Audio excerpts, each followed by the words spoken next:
মোটামুটি 250-300 কিলোমিটার একটা রাইড আমরা প্ল্যান করছি। সো এটা হচ্ছে আমাদের স্টার্টার হেলমেট, আর এখানে লাগানো আছে মোবাইল মাউন্ট। এতে কিছু প্রবলেম আছে, তো সেই গাড়ির প্রবলেমগুলো আমি তোমার সাথে। সো গাইস, কালকে আমরা যে মোটো ব্লগিং সেটআপটা তৈরি করেছিলাম সেটা আজকে ইউজ করার পালা। বাট তার আগে আমি পুরো মোটো ব্লগিং সেটআপটা আমি তোমাকে দেখিয়ে দিই। ওয়েট। সো গাইস, এটা হচ্ছে আমাদের স্টার্টার হেলমেট, আর এখানে লাগানো আছে মোবাইল মাউন্ট। আর এটা নিয়ে আজকে বেরোবো। তো চলো আজকে দেখা যাক যে কিরকম ভিডিও রেকর্ড হয়। আগের দিন আমি যে ভিডিওটা রেকর্ড করেছিলাম ওটা ছিল রাতের বেলা, বাট আজকে আমি যে ভিডিওটা দেখাবো সেটা হচ্ছে দিনের বেলা রেকর্ড করলে কিরকম ভিডিও আসতে পারে। অবশ্যই এটা আমি আইফোন দিয়ে রেকর্ড করবো, তো দেখবে যে কেমন ভিডিও আসতে পারে। তো চলো ভিডিওটা আজকে শুরু করো। তো গাইস, চ্যানেলটাকে এখন কিন্তু তোমরা সাবস্ক্রাইব না করে থাকো তো অবশ্যই চ্যানেলটাকে করে দাও সাবস্ক্রাইব, আর ভিডিওটা করে দাও লাইক। চলে এসেছি আমরা এখন বাইকে, আর চলো আজকে রাইডটা শুরু করা যাক।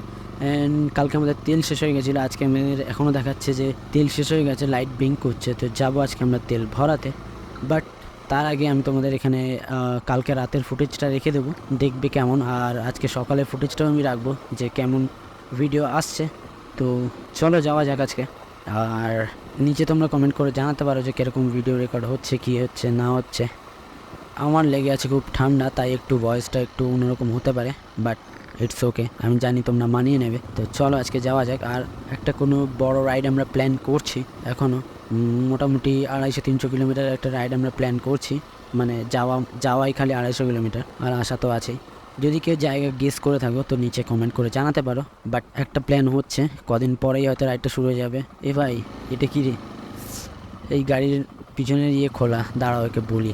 ও সরি, খোলা না, এটা বাধাই আছে, মানে একটু খোলা আছে একটু বাধা আছে। তো চলো এখান থেকে বেরোই আমরা, সিগন্যালে গিয়ে দাঁড়াই। হ্যাঁ, তো যেটা বলছিলাম, আমাদের রাইডটা কিন্তু শুরু হবে খুব তাড়াতাড়ি। একটা লং রাইডে আমরা যাব, বাট এখানে সিগন্যালে এখানে দাঁড়াই।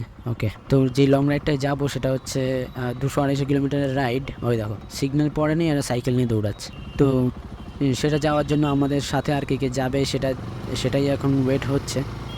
তাদের জন্যই ওয়েট করে, না হলে তো সোলো বেরোতেই হবে। বাট সোলো বেরোতে চাই না, এবার রাইডটা একটু কিছু বন্ধুদের সাথে যেতে চাই। তো সেই বন্ধুদের একটু অ্যারেঞ্জমেন্ট করা, তাদের ছুটি এইসব নিয়ে একটু কাজ চলছে। তো সেটা হয়ে গেলেই আমাদের রাইড প্ল্যান হয়ে যাবে, আর আমরা বেরিয়ে পড়বো আবারও একটা নতুন জায়গার উদ্দেশ্যে। বাট আমাদের সিকিম সিরিজ কিন্তু চলছে গাইজ, যারা এখনও দেখোনি তারা গিয়ে সিকিম সিরিজটাকে লাইক করতে পারো, আর ভিডিওগুলো দেখো। আর শর্ট ভিডিও আমি ছেড়েছি, সেগুলোও চেক আউট করতে পারো। যদি ভালো লাগে ভিডিওটাকে অবশ্যই লাইক করো, আর চ্যানেলটাকে করো সাবস্ক্রাইব। তো চলো আজকে সোজা চলে যাই এখন তেল ভরতে। আর এখন আমরা ক্রস করছি হচ্ছে মেট্রো ক্যাশ অ্যান্ড ক্যারি। তো এই রাস্তাটায় কারা কারা এসছো আমাকে জানিও। আর ছোটোখাটো রাইড কিছু প্ল্যান করছি আমি, সেগুলোও তো শেয়ার করবই।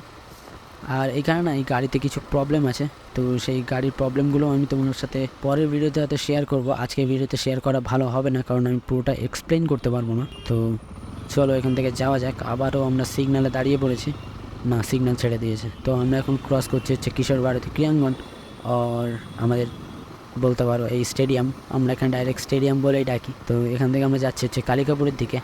তো চলো আজকে যাওয়া যাক। আর আমরা অভিষেকটা থেকে ফিউল আপ করবো। আমাদের ইঞ্জিন লাইটটাও কেন জ্বলে আছে এটাও দেখাতে হবে, গাড়িতে সার্ভিস সেন্টারে একদিন যেতে হবে।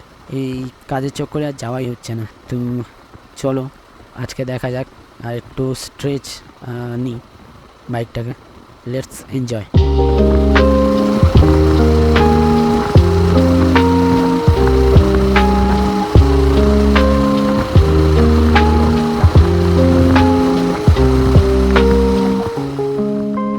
সো গাইস, এই বাইকটা চালালে মনে হয় কি মানে তুমি একটা কোনো কিছু মানে রাজকীয় কিছুর ওপরে বসে আসবে, কারণ এটা সিঙ্গেল সিট করে যখন চালানো হয় গাইস দুঃখর লাগে দেখতে। আর কালকে বা পরশু হয়তো আমি তোমাকে পুরো বাইকটার রিভিউ দেবো, একটা ডিটেল রিভিউ হবে এই বাইকটার উপরে পুরো। তো যারা যারা জানো এই বাইকটা কি, নিচে কমেন্ট করে জানাতে পারো। অবশ্যই তোমরা এই হ্যান্ডেল বারটা চেনো, যারা এখনও দেখোনি বাইকটাকে মানে আমার চ্যানেলে, তো তারা কমেন্ট করে জানাতে পারো যে এই বাইকটার নাম কি। আর যারা দেখেছো তারা তো জানোই, তাদের আর বিশেষ কিছু বলার নেই। তো এখানে আমরা পড়ে গেছি আবার জ্যামে, আমরা এখান থেকে নিয়ে নেব বাদিক। তো এখান থেকে বাদিক গেলেই আমাদের পড়ে যাবে পেট্রোল পাম্প, আর পেট্রোল পাম্প থেকে আমরা ফুয়েল আপ করিয়েই আজকের মতো ভিডিওটাকে এন্ড করব ভাবছি। বাট মাঝখানে যদি আর কিছু ইচ্ছা হয় তো সেদিকেও যাব, কারণ ফুয়েল আপ করানোর পরে তেল তো ভর্তিই থাকবে। দেখা যাক যে কোন দিকে যাওয়া যায়। তো চলো এখন দেখা যাক কি করা যায়। তো আমরা এখন চলে এসেছি অলমোস্ট, আর একটুখানি বাকি। এই হলো আমাদের সামনে পেট্রোল পাম্প। সো গাইস আমরা এখন চলে এসেছি বাড়ি। আর কালকের যে ভিডিওটা আমি এডিট করছিলাম এখানে, এখন এডিট হয়নি। তো ওই এডিটটা করে আমি দেখলাম যে পুরো ডার্ক এসছে, অনেকটা ডার্ক ভিডিও এসছে। তোমরা কমেন্টে জানাও যে আগের দিনে ভিডিওটা কেমন ছিল, বাট আজকে যে ভিডিওটা এসছে না গাইস, খুব ভালো ফুটেজ উঠেছে। তুই যদি চেক আউট করো আজকে ভিডিওটা, যদি পুরোটা এখন পর্যন্ত দেখে থাকো তো দেখে থাকবে যে মানে দারুণ ফুটেজ এসছে আমাদের কিছু। তো সেই ফুটেজটা দিয়েই আমাদের এগিয়ে যেতে হবে, আর এইভাবেই আমরা আমাদের ব্লগিং চ্যানেলটাকে আরও বড় করবো। তো আমাদের সাথে জয়েন হতে হলে এই চ্যানেলটাকে অবশ্যই করে দিও সাবস্ক্রাইব, আর ভিডিও লাইক করে দিও লাইক। তো দেখা হচ্ছে পরের ভিডিওতে, ততক্ষণের জন্য bye, love you, stay safe, stay.